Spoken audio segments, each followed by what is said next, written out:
Magandang gabi po sa ating lahat. Welcome po sa ating online Bible study. And ako po si Brother Jason Alvarez, not your usual speaker on online Bible study. This is my first time and thank the Lord for the privilege that was given for me to speak on this platform. Let's go to our text for tonight. And our text is found in the book of 2 Chronicles chapter 35 verses 20 to 24. Actually, our message was taken from 3 chapters in chapter 34 to chapter 36. But for our text, for title and our theme, it was taken in this particular chapter 35 verse 20 to 24. Okay, reading now. In chapter 35 verse 20, after all this, when Josiah had prepared the temple, Necho, king of Egypt, came up to fight against Carchemish by Euphrates. And Josiah went out against him. But he sent ambassadors to him, saying, What have I to do with thee, thou king of Judah? I come not against thee this day, but against the house wherewith I have war. For God commanded me to make haste, forbear thee from meddling with God, who is with me, that he destroy thee not.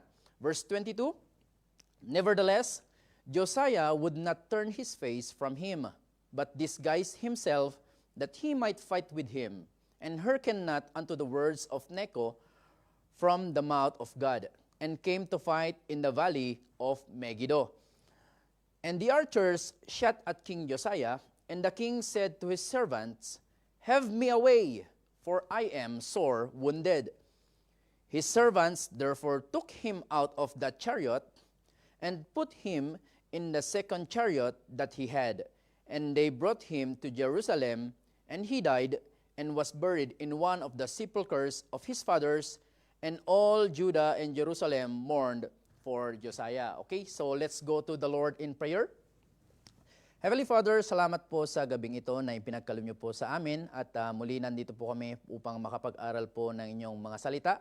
Salamat po Lord sa privilege that we could once again hear a message from the Panginoon, and I pray Lord that you would use me mightily. Help me Lord to utter words of utterance Panginoon, and help me to be a blessing sa mga kapatiran, maging sa mga bisita po namin na naimbitahan. We pray, Lord, for your cleansing sa mga pagkakasala po namin na nagawa na hindi po naging kanais-nais po sa inyong harapan. Tulungan niyo po kami, Panginoon, na maging pagpapala sa gabing ito at magamit para sa inyong kapurihan. We pray also for the technical aspect of our streaming. We pray, Lord, that you would protect the gadgets that we are using, and also yung internet connections po namin. Sana po, Lord, maging stable at itali niyo po yung kaaway para po hindi po makapanggulo. At nang sa gayon, mga kapatid po namin na nanonood online, all throughout, Panginoon, sa buong mundo, ay makapakinig po ng maayos at clear yung mapakinggan po nila yung mensahe, Panginoon. And muli, Lord, salamat po sa pribilehiyo, salamat po sa lahat, sa tanging pangalan po ng aming Panginoong Jesus. Amen and amen. So, upon reading yung text po natin, malalaman na po natin kung sino po yung protagonist sa ating online Bible study ngayong gabi. And that is no other than King Josiah. So for the sake of our visitors, I would like to introduce to you who is Josiah. So Josiah is one of the greatest kings that reigned in Jerusalem. Isa po siya sa pinakadakilang mga hari na naghari sa lugar po ng Jerusalem. In fact, yung Bible sinabi niya, wala na pong ibang kagaya si Josiah na naging hari pagkatapos po niya. So he is the grandson of Manasseh and the son of Amon. I'm mentioning these two persons because they will play a great role dun po sa ating main points mamaya. And his father Amon reigned only 2 years because his servants conspired against him and reigned in his father's stead at a very young age. So si Amon, 2 years lang po siyang nag-reign because he did that which was evil in the sight of the Lord. Imagine, yung soldiers mo, papatayin ka dahil sa sobrang evil ng ginagawa mo. So, after the death of Amon, it was Josiah's turn to become the king. So, Josiah was very young when he reigned as a king. In fact, he was only 8 years old. So, napakabata, no? 8 years old. Nung bata po ako, 8 years old, naghahabulan pa lang po kami dyan sa kalye, no? And he was 8 years old when he began to reign, and he reigned a total of 31 years.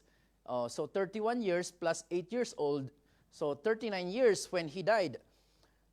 And the Bible was very clear that only during his 8th year in the throne that he started to walk with God, and also after 12 years of his reign, he started to destroy the images and altars and all things that pertain to idol worship, which his father Amon worshiped. So, dito na po tayo papasok sa chapter 34. Dito to makikita po natin yung first 8 years, 12 years ni King Josiah as a king. So, 8 years, sabi niya sa chapter 34, Josiah was 8 years old when he began to reign, and he reigned in Jerusalem 31 years. And he did that which was right in the sight of the Lord, and walked in the ways of David his father, and declined neither to the right hand or nor to the left. For in the 8th year of his reign, while he was yet young, he began to seek after the God of David his father. So it's very clear, no, sa Bible that only after 8 years that he began to seek his God, ano? So 12 years, he destroyed images. Ito po yung mga rebulto.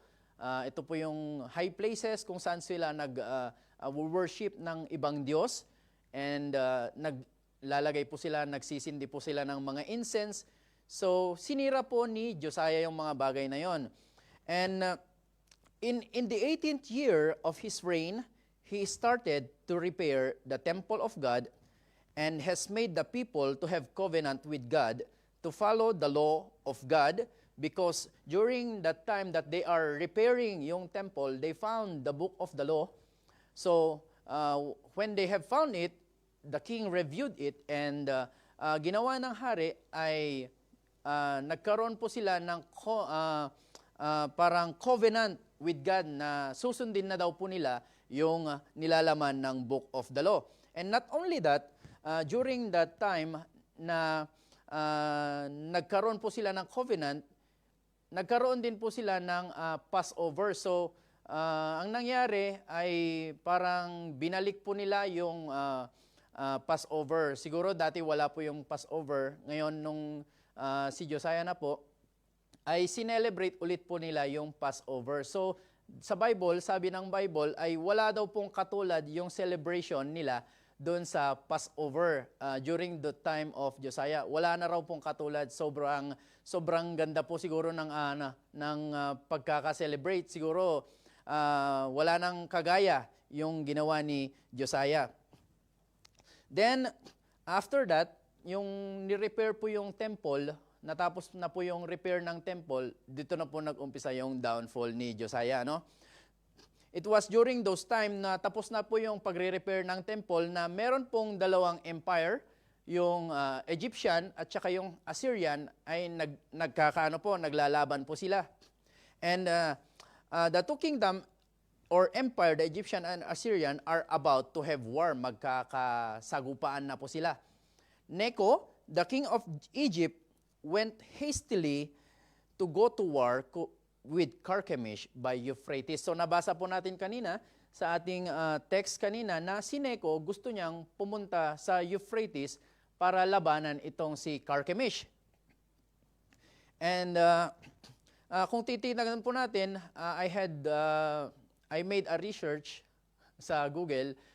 Yung Euphrates ay nasa upper part, right side ng Israel, and yung Egypt nasa lower part naman ng Israel, and Israel was in between them. So, makikita po natin na si Necho, when he went war with Carchemish, natagpuan siya doon sa Megiddo. So nakita po natin kanina sa text po natin na pinuntahan siya ni Josiah doon sa Megiddo. Okay, so he went to face Necho because he had known that he was in Megiddo. So Josiah went there and fought against Necho and died. So namatay po si Josiah. Now the title of our message this evening is The Foolish Involvement of Josiah. The foolish involvement of Josiah.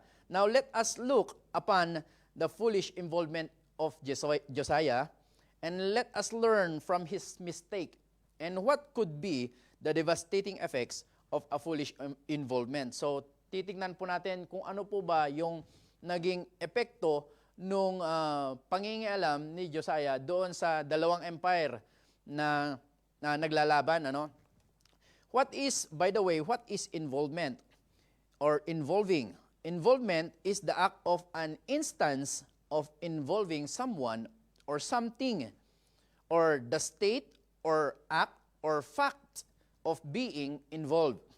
Involving is simply to engage as a participant or to oblige to take part or to have within or as part of itself. Simply include. You are including yourself. So, meaning to say, you are not part of it in the first place and you are trying to take part. So, ganun, yun po ang ginawa ni Josiah, no? He was trying to take part in that matter between Necho and Carchemish. So, let's see. Tingnan po natin kung ano po yung devastating effect of Josiah's foolish involvement. On our point number 1, he made haste to bring shame to his name. He made haste to bring shame to his name. So makikita po natin that Josiah established a good name during his reign. When he was yet young, he did that which was right in the sight of the Lord. Though the Bible is silent, yung kanyang first 7 years, because in chapter 34, it was only recorded that only after 8 years, he started to follow the Lord God of David. So meaning to say, there is a gap between that first 7 years na hindi po na-mention doon sa Bible. But I want to believe, that Josiah was being trained here by the people of God who are godly, because we saw, nakita po natin that the young Josiah was very bold, or the young Josiah has grown up to be righteous and did that which was right in the sight of the Lord. So nakita po natin na lumaki naman po si Josiah na lumalakad po doon sa kalooban ng Diyos. So the Bible is very true about training up a child. In the Proverbs 22:6, the Bible says, "Train up a child in the way he should go, and when he is old, he shall not depart from it." So, clear po yan. Kung gusto po ninyo, yung mga anak po natin ay maging mabuting tao, one day sa kanilang paglaki, well, let's train them well while they are yet young. So, Josiah has done everything right during his early years in his reign as a king, and has a good name and testimony, but that good name was tarnished when he foolishly involved himself to the matter between Necho and Carchemish. So, sayang po, yung magandang pangalan ni Necho na in-establish niya for 31 years. 31 years po siyang nag-reign and did that which was right in the sight of the Lord, but for his foolish involvement, nabahiran po yung kanyang magandang pangalan doon sa kanyang ginawa. So makikita po natin that Josiah went to fight, to a fight that he has nothing to do with. Pumunta po si Josiah sa isang labanan na wala naman siya dapat pakialam doon. Josiah has nothing to do with Necho, because in the first place, it was Carchemish house that the Lord made Necho to war against with, but Josiah was too high-minded not to involve himself. So, nakita po natin na sabi ni Necho sa kanya, "What have I to do against thee, thou king of Judah?" Hindi naman ako pumunta dito para labanan ka, kundi sa tahanan ni Carchemish, sabi ni Neco sa kanya. Pero anong ginawa ni Neco? Hindi niya pinalagpas yung pagkakataon na makasali doon sa labanan. So, ang ginawa ni Neco, or si Josiah, I'm sorry, ang ginawa ni Josiah ay nag-disguise pa siya. Ang ginawa niya, hindi siya nakinig doon kay Neco. Sabi niya, hindi, magdi-disguise ako, lalaban ako. So, anong nangyari? Josiah died. And another thing, Josiah did not even ask the counsel of God or the prophet or the priest or anyone before going to that war. So, si Josiah, pumunta na lang siya, nag-disguise pa nga siya Pupunta ako, nag-disguise siya. But Josiah could have asked the counsel of God first before going to war. But he was too eager.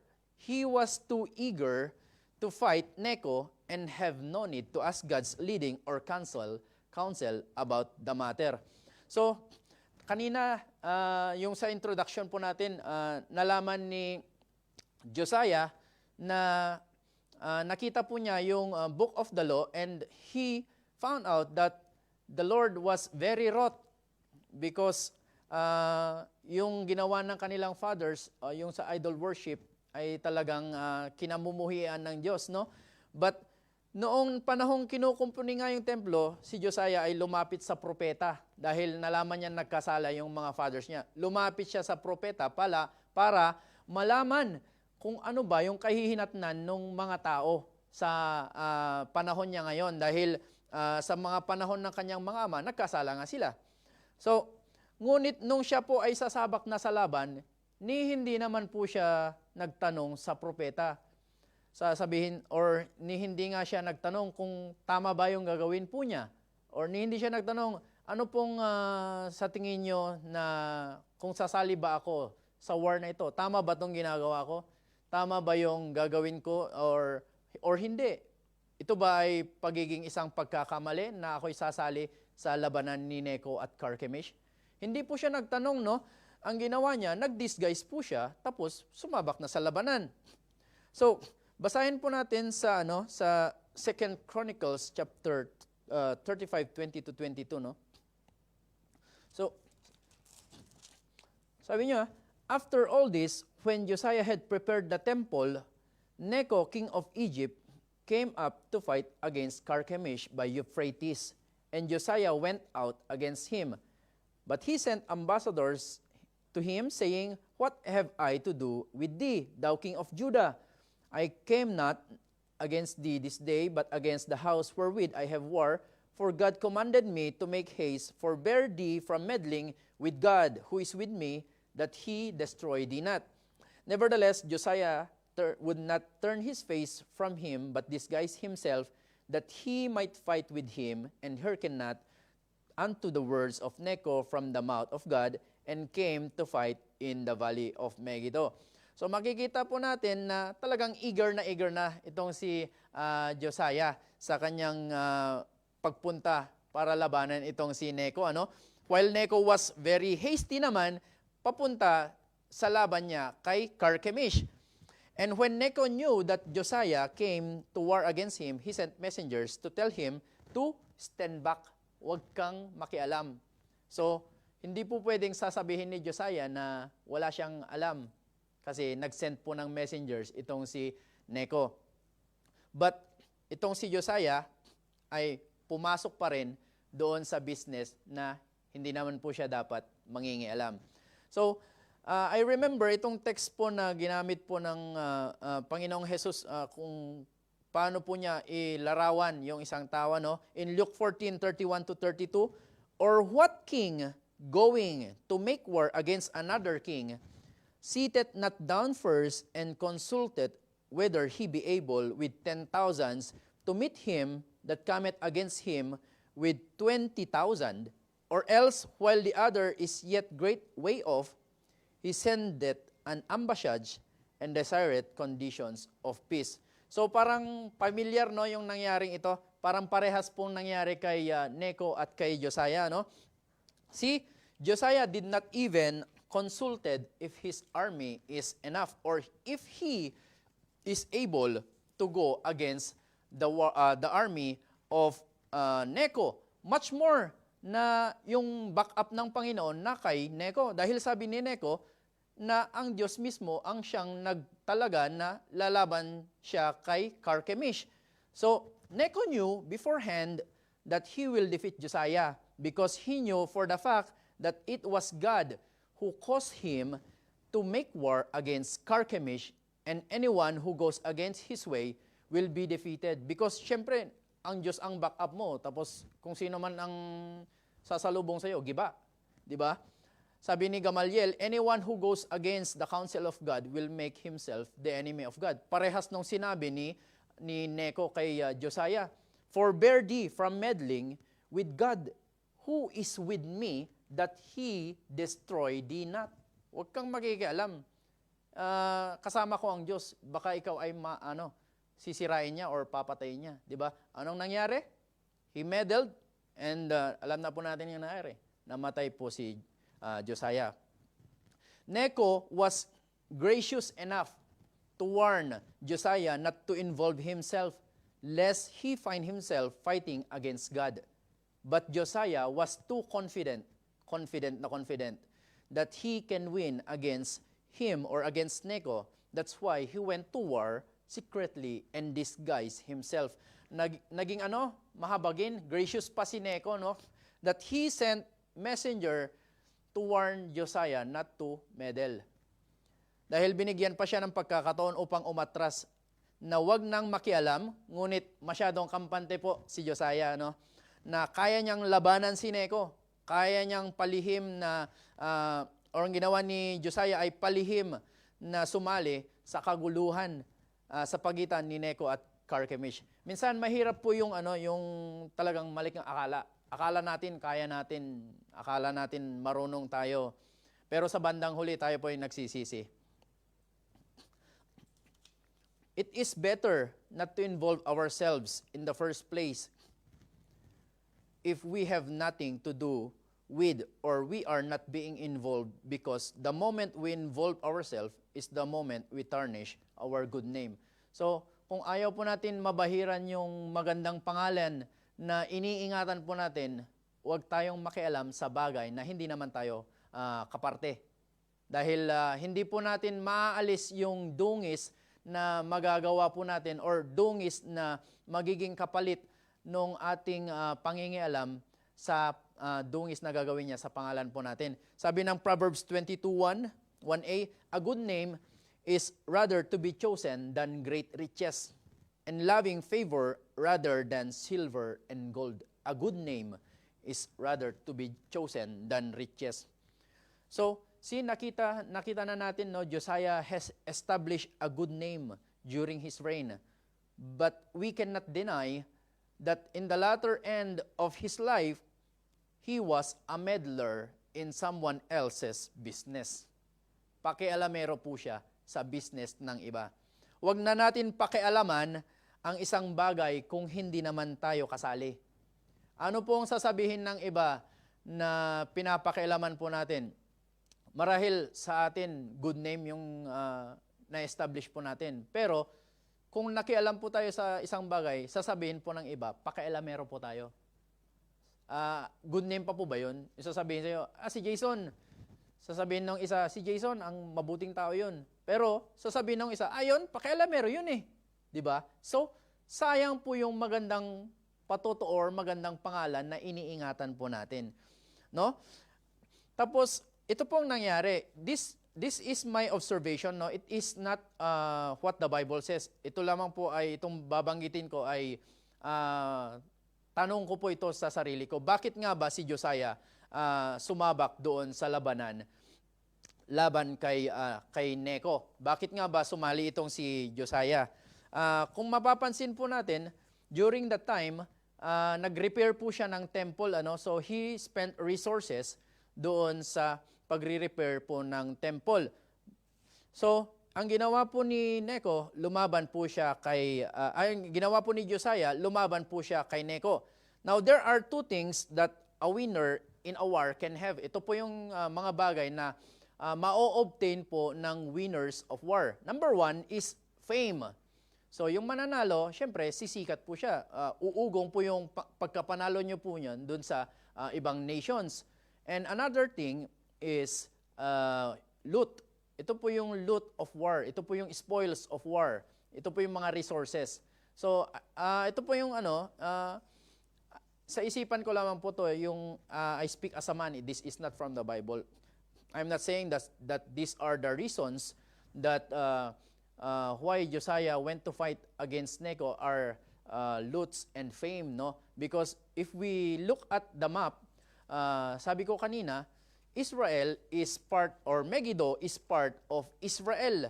So maybe Josiah is just only protecting yung kanyang territory, no? So Megiddo is on the upper part ng Israel at doon po niya natagpuan si Necho. Okay? So before involving ourselves to the matter of others, we should try to ask God first and look carefully what will it benefit you in involving. Will it be beneficial? Beneficial ba pag mangingialam tayo sa bagay ng isang or sa isang bagay na hindi naman tayo kasali? Ito ba ay magiging pleasing sa harap ng Diyos? Ito bang gagawin ko ay pleasing, or ito ba ay magkakaroon ng kasiraan ng pangalan ng Diyos? Di ba?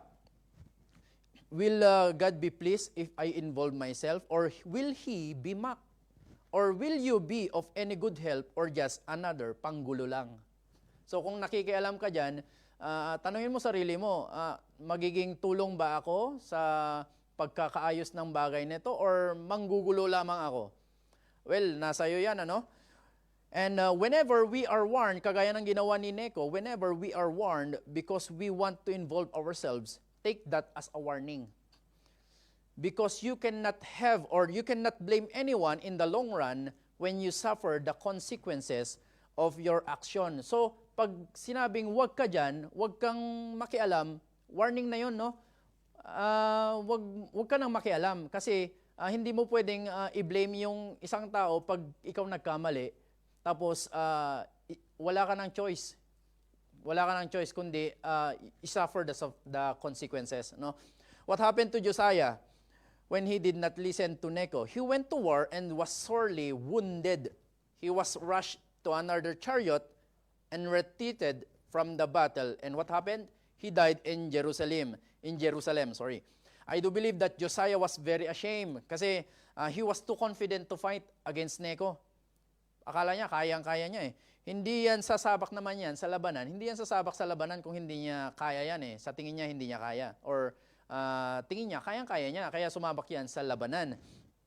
And another thing, he did not ask God regarding the matter. So pinili niya magtiwala sa kanyang kakayanan na labanan itong si Necho. And another thing, he did not listen to Necho and he involved foolishly. So nakakahiya po yun kay Josiah. He brought shame to his name. Kinain po ni Josiah yung kahihiyang dulot ng kanyang pangingialam. If we do not want to bring shame to our name, let us not involve ourselves foolishly to somebody else's matter, because the moment we failed and committed mistake, there is no more turning back. Hindi mo na pwedeng ibalik yan.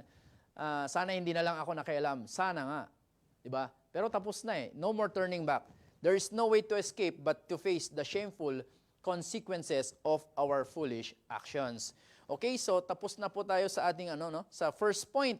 And dadako po tayo sa ating second point.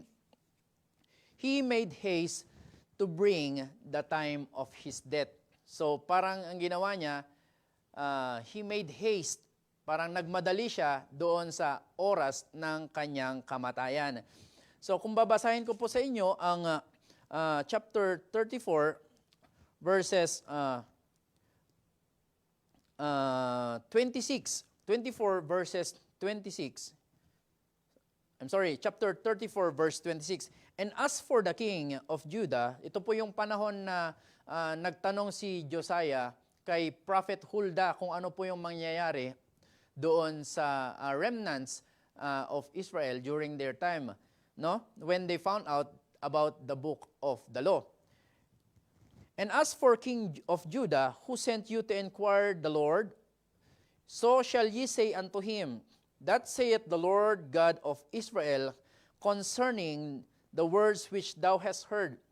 Because thine heart was tender, and thou didst humble thyself before God, when thou heardest these words against this place, and against the inhabitants thereof, and humbledst thyself before me, and didst rend thy clothes, and weep before me, and I have even heard thee also, saith the Lord, Behold, I will gather thee to thy fathers, and thou shalt be gathered to thy grave in peace. So, take note this word, no? Thou shalt be gathered to thy grave in peace. Neither shall thine eyes see all the evil that I will bring upon this place and upon the inhabitants of the same. So they brought the king word again. So, it was a prophecy coming from Huldah, yung nabasa po natin, ano? So, Huldah, ang sabi niya kay Josiah, to the king of Judah, itong sabihin niyo sa kanya, dahil you humble yourself sa akin, and ginawa mo yung dapat, or you walk rightly sa paglakad niya bilang isang hari, and sabi niya, thou shalt not see the evil. Hindi daw niya makikita yung evil, which is the wrath of God during the time na si Manasseh ay nag-cause ng idol worship sa Israel. Ano? So sabi niya, and thou shalt be gathered to thy grave in peace, neither shalt thine eyes see the evil that I will bring upon this place. So, death is sure, no? Even para sa akin, death is sure. Sa inyo, death is sure. But also for Josiah, his death is also sure. In fact, it was prophesied to be a peaceful death. Josiah has been repairing the temple, and they found out the book of the law and read it. So ito na nga po, yung nung binabasa niya yung book of the law, they found out that their fathers have sinned. So kaya nga po siya nagpadala ng messengers to Huldah. Okay? So when we look back dun sa binasa natin, makikita po natin na yung prophecy na pagkamatay ni Josiah ay peaceful. Dapat peaceful, ano?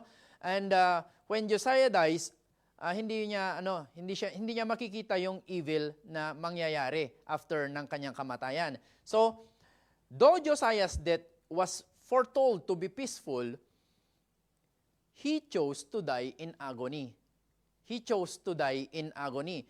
You see, in chapter 35, sa text po natin ulit, chapter 35, verses 23.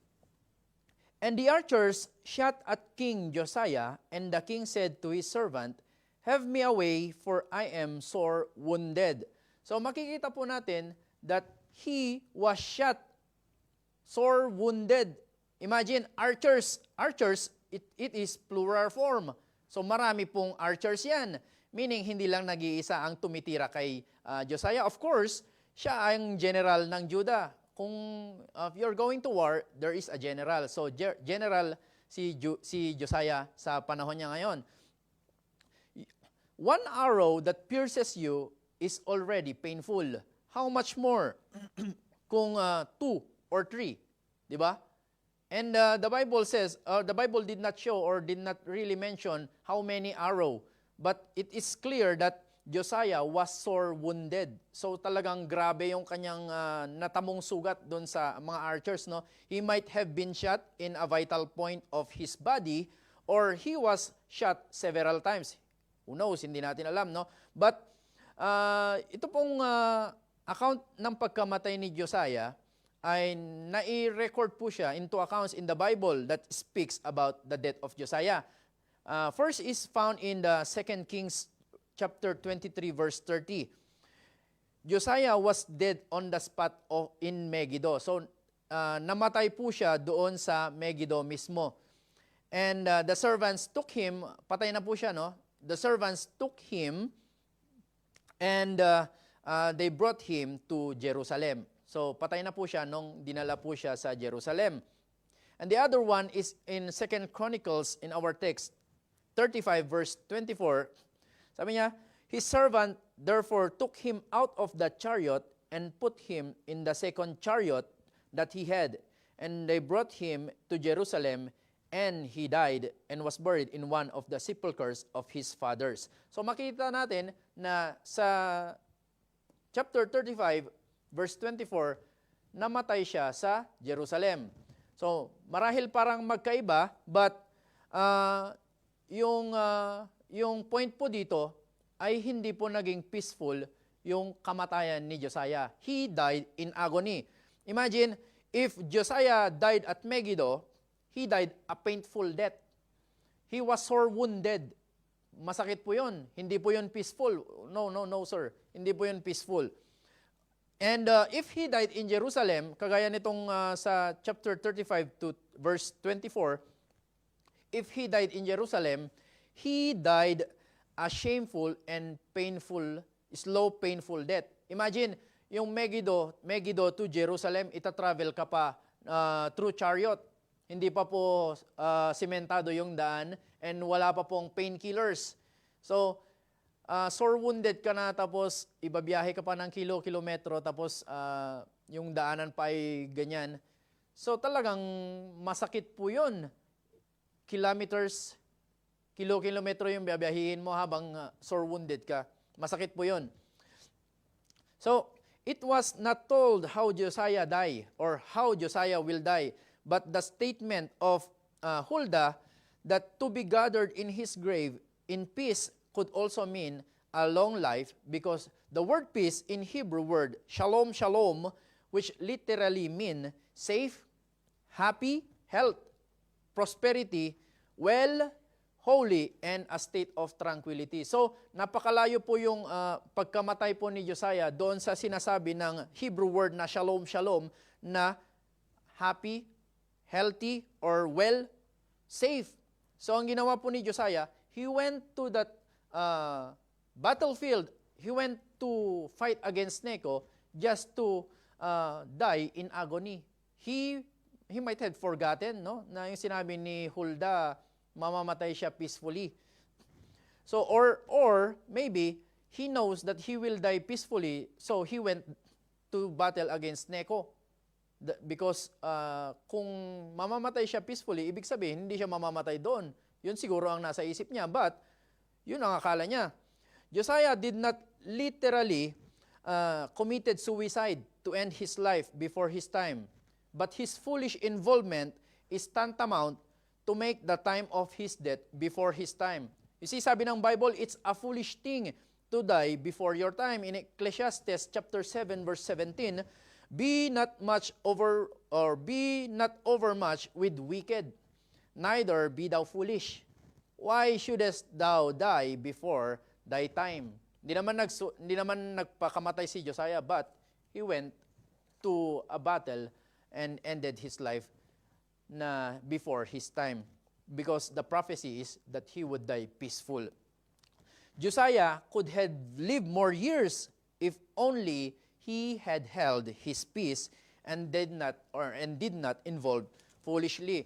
Pwede bang si Josiah ay hindi na lang nangialam? Siguro kung hindi siya nangialam, mas matagal pa yung pag-reign niya as a king, ano? Kasi kung hindi siya nakialam, 31 years, tapos 8 years siya nag-umpisa, so 39 years pa lang siya doon. Very young pa yun. Kaya pa niya yung siguro, sabihin natin, kahit umabot siya ng 70 years old. So, plus 30 years pa sana yun. So, 61 years of reign, pwede pa naman yun, di ba? Pero, ang ginawa niya, hindi po ganun yung ginawa niya. Sumabak po siya doon sa labanan sa bagay na hindi naman siya kasali sa first place pa lamang, hindi talaga siya kasali. Kung nakita lang or kung nakinig lang si Josiah kay Necho, o di naman kaya ay hindi na lang siya nangialam, baka namatay pa siyang peaceful na kagaya po ng sinabi ni Huldah. So malayo po yung pagkamatay niya doon sa sinabi ni Huldah na magiging peaceful. Huwag natin sayangin ang ating buhay. Yung iba may sakit na at binigyan na ng taning ng mga doktor ang buhay nila, or yung iba naman naghahangad na, humaba pa yung buhay. Yung mga may taning na sa kanilang mga buhay, naghahangad pa yan ng mga mas mahabang buhay. Tapos yung iba naman, itinatapon lang yung buhay nila sa pangingialam sa bagay na hindi naman dapat nila pakialaman. Hindi po ba ninyo nalalaman na yung mga panahon natin ngayon is very dangerous na? We are on the end times, perilous times na po tayo ngayon. Sa Pilipinas, napakadelikado na rin po ngayon. Kung mangialam ka, hindi mo alam kung sinong pakikalaman mo. Magkamali ka po ng pakikialaman, tapos ka na po. Buhay po ang kapalit ngayon sa Pilipinas. So, sayang naman yung buhay po natin. As much as possible, sana we live our life meaningful. Magkakaroon lamang po ng meaning ang buhay po natin kung tayo pa ay kung buhay po natin ay magkakaroon po ng relasyon sa Panginoon. Huwag po natin sayangin yung buhay po natin sa pangingialam sa bagay na hindi naman po tayo kasali. Bagkus gamitin po natin yung buhay po natin na mangialam na sa gawain ng Diyos, isali po natin yung buhay po natin para sa furtherance ng gospel or kung saan man ka pwedeng gamitin ng Diyos. Sayang po yung buhay natin kung tayo po yung mangingialam lamang. Okay, so lastly, He made haste to bring the evil to people. Itong evil na to, ito po yung sinasabi po doon sa another prophecy ni Hulda regarding naman po sa mga tao na Israel. Sabi niya ni Josiah doon sa chapter 34, verse 21, "Go inquire of the Lord for me, and for them that are left in Israel and in Judah, concerning the words of the book that is found. For great is the wrath of the Lord that is poured out upon us, because our fathers have not kept the words of the Lord, to do after all that is written in the book." So, nag-send si Josiah, and sabi ni Hilkiah, Hilkiah, and they that the king appointed went to Huldah. So, nagpunta po sila kay Huldah. Sabi ni Huldah, "And she answered them, Thus saith the Lord God of Israel, Tell ye the man that sent you to me." Tell to King Josiah, sabi niya, "Thus saith the Lord, Behold, I will bring evil upon this place, and upon the inhabitants thereof, even all the curses that are written in the book, which they have read before the king of Judah. Because they have forsaken me, and have burned incense unto the other gods, that they might provoke me to anger with all that works of their hands. Therefore, my wrath shall be poured out upon this place, and shall not be quenched." So, makikita na natin, ito po yung evil na darating po sa mga tao dahil po ito yung kay Josiah. Sabi niya, may mga incense. So kung may mga incense pa po kayo dyan sa inyong mga tahanan, alisin nyo na po yan. Ayaw na ayaw po ng Diyos yan. So the death of Josiah was the mark of the beginning of the coming evil to the inhabitants and to the land. So after the death of Josiah, makikita na natin na doon sa succeeding chapter, in chapter 36, yung mga succeeding kings, they were all evil. All did evil in the sight of the Lord, and were also besieged by other kingdoms. So sinakop sila ng ibang kingdoms. Why is it that during the time of Josiah, hindi sila nasakop? Kasi yung prophecy kay Josiah that he will not see the evil, no? It is because it was foretold already. So meaning to say that when Josiah foolishly involved himself to the matter between Necho and Carchemish, he brought that evil to come to pass earlier. So kung sasabihin natin, yung kagaya kanina sa second point, he put yung death po niya earlier. He came earlier. Ito naman, yung evil came earlier naman din. No? It could have come later, itong evil na to, but Josiah clearly have not taken consideration about this matter, or maybe he have forgotten. Sino po ang magsasuffer kung ikaw, pamilyado ka, tapos nagkamali ka sa pangingialam? Di ba? Kaya sabi ko kanina, sa Pilipinas, very dangerous na ngayon. Pag nangialam ka, nagkamali ka, patay ka. Ngayon, sinong magsasuffer? Yung naiwan mong pamilya. Hindi ba yung pamilya mo, yung anak mo, mawawalan ng ama or ina? Yung magulang nila, nanay na lang or tatay. Yung tatay magiging nanay na rin, or yung nanay magiging tatay na rin. So kawawa yung maiiwan. And if you are part of the church, what will happen? Di ba apektado rin po yung church? Pag nangialam tayo, nagkamali tayo sa pangingialam, apektado rin yung church.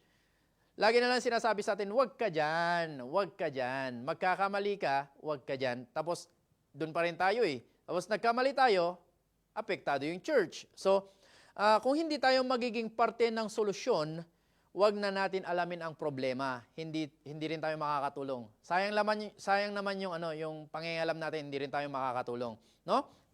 We will only bring evil to other people dun sa pangingalam po natin.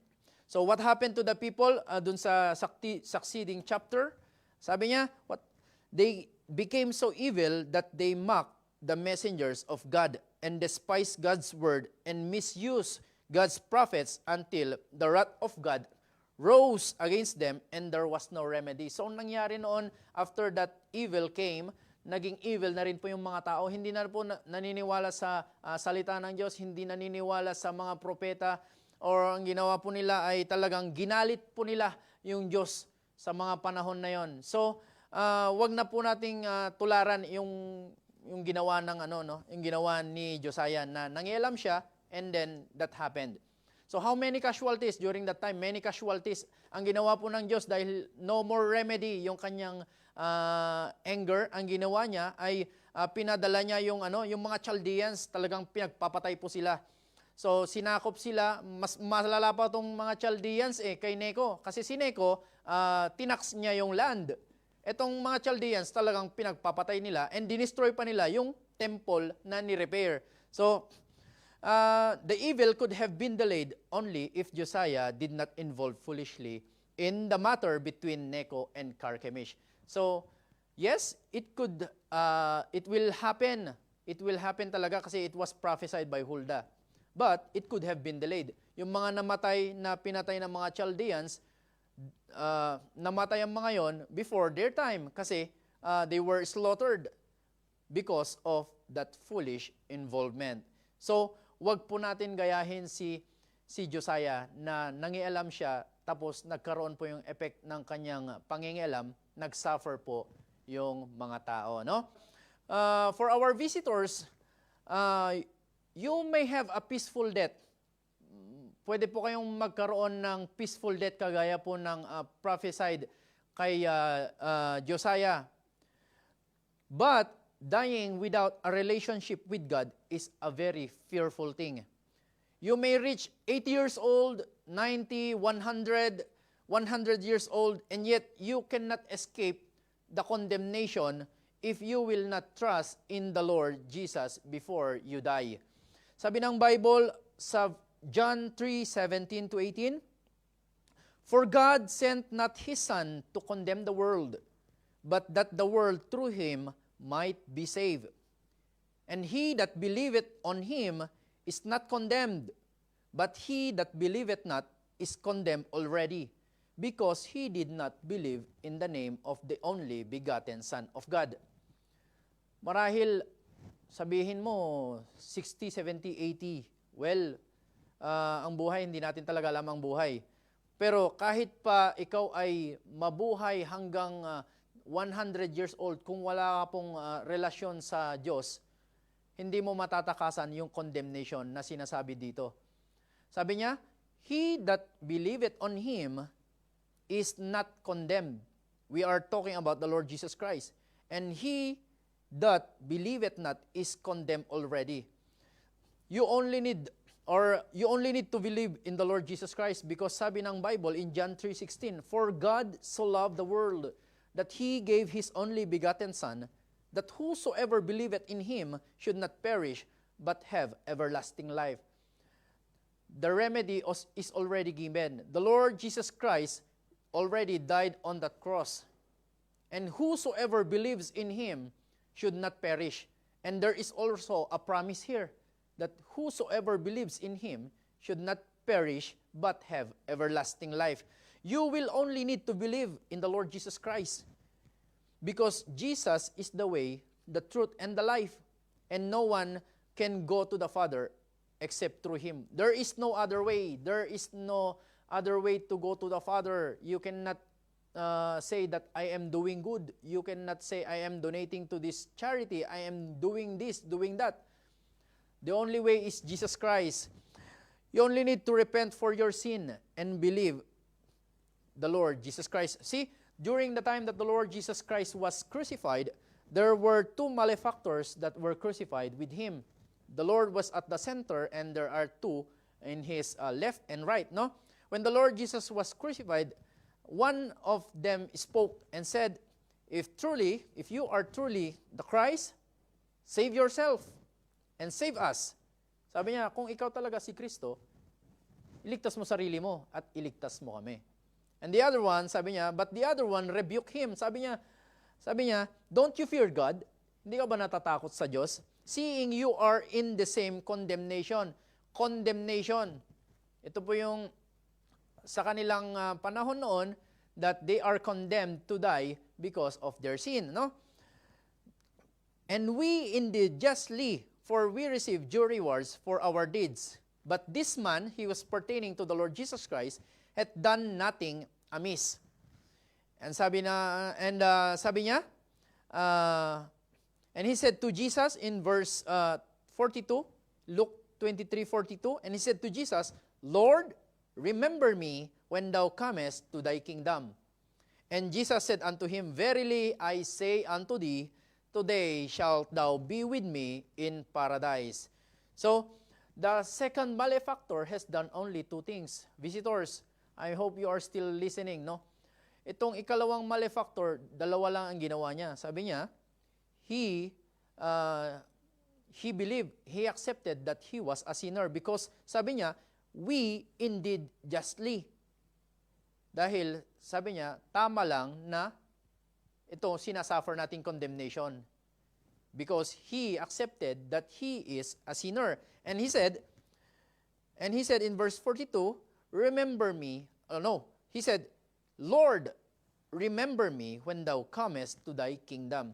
He put his faith to the Lord Jesus Christ. There is no more time for him to be baptized. There's no more time for him to become member of the church, do good works, everything. Pero ang ginawa niya, he put his faith in the Lord Jesus Christ. And the Lord Jesus Christ confirmed or affirmed that very hour, sabi niya, I say unto thee, today shalt thou be with me in paradise.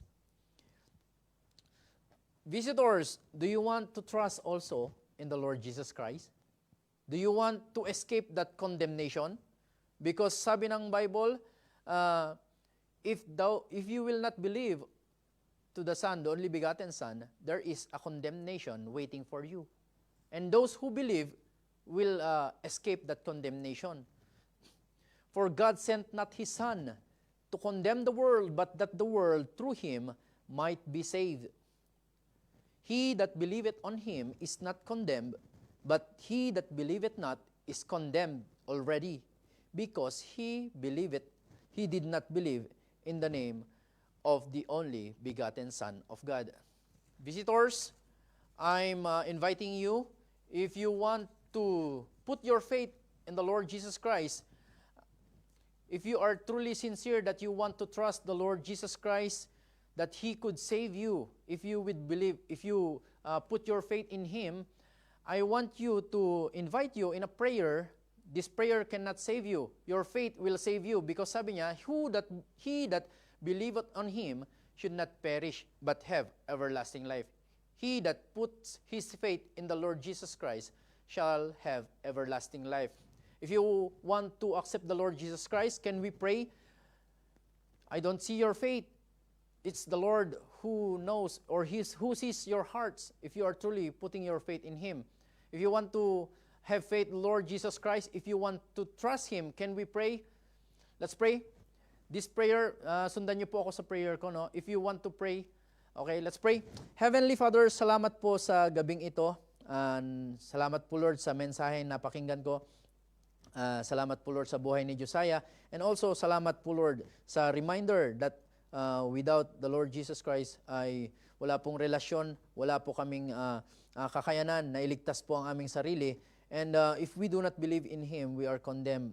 I put my faith on the Lord Jesus Christ. I trust him that he could save me, through that death on the cross, and he's been buried and was rose again on the third day.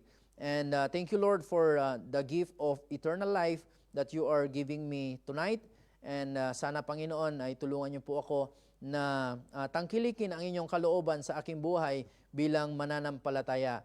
Nagsisisi po ako sa aking mga kasalanan at tulungan niyo po ako na lumakad na ayon po sa inyong kalooban. Salamat po sa lahat at salamat po sa tanging palan po ng aming Panginoong Jesus. Amen and amen. Visitors, I hope you have prayed that prayer. If you are sincere, truly sincere, the Lord knows your heart. I cannot see your faith. It is only the Lord that can see if you truly put your faith in the Lord Jesus Christ. If you have trusted the Lord Jesus, if you prayed, can you type there, I have put my faith in the Lord Jesus Christ, or I have trusted the Lord Jesus Christ, no? So kung kayo po ay naniwala, or kung kayo po ay if you prayed that prayer, if you have put your faith on the Lord Jesus Christ, it's because it's only by the Lord Jesus Christ that a man can be saved, no? If you have put your faith in the Lord Jesus Christ, type there, I put my faith on the Lord Jesus Christ. I trusted the Lord Jesus Christ. Let's go to our conclusion. Though Josiah was upright with God, it is not a guarantee that having a good report with God will save us from the consequences of our foolish action. Nakita po natin si Josiah ay talagang naging maayos po yung kanyang relasyon sa Panginoon, but it was not a guarantee that he will not suffer the foolish or the consequences of his foolish actions. And God is a just God and not a respecter of person. So, sabi ko kanina, God is a just God and not a respecter of person. Wala pong kinakampihan ang Diyos, no? Kung ikaw nagkamali ka, you will suffer the consequences of your action. You are not, parang meron kang, parang, anong tawag doon, yung save ka doon sa consequences ng action mo dahil you have a good report with God. No, sir. God is not a respecter of person. God is a just God. You made a mistake, you suffer the consequences of your mistake. Yes, if we truly confess that sin towards, or that sin to God, He is faithful and just to forgive us our sins. But there is consequences. Okay? Therefore, do not blame God in the long run when we suffer the devastating effect of our foolish action. No, don't blame God. Blame yourself because you have been warned and you still went and involved yourselves. Amen?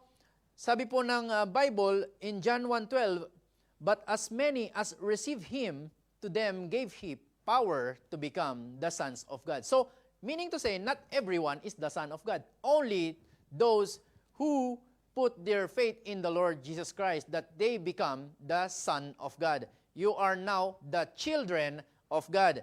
I will make an illustration. I am a father of 2 kids. When we go home, I sleep in my own house, and they sleep inside my house. When my children makes a mistake, I will not let them sleep outside because they are my children.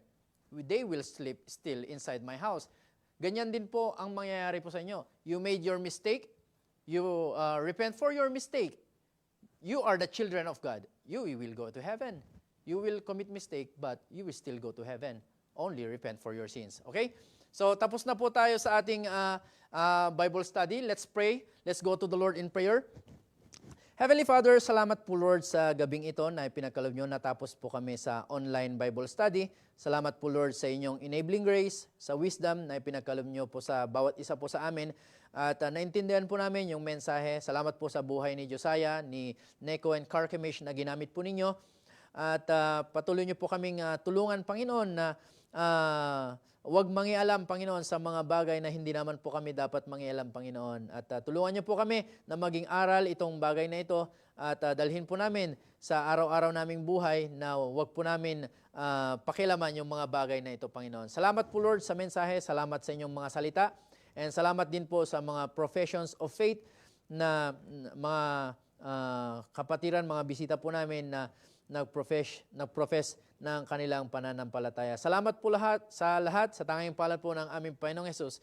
Amen and amen. Salamat po sa lahat. Salamat po sa pakikinig. And again, this is Brother Jason Alvarez saying good night, good evening.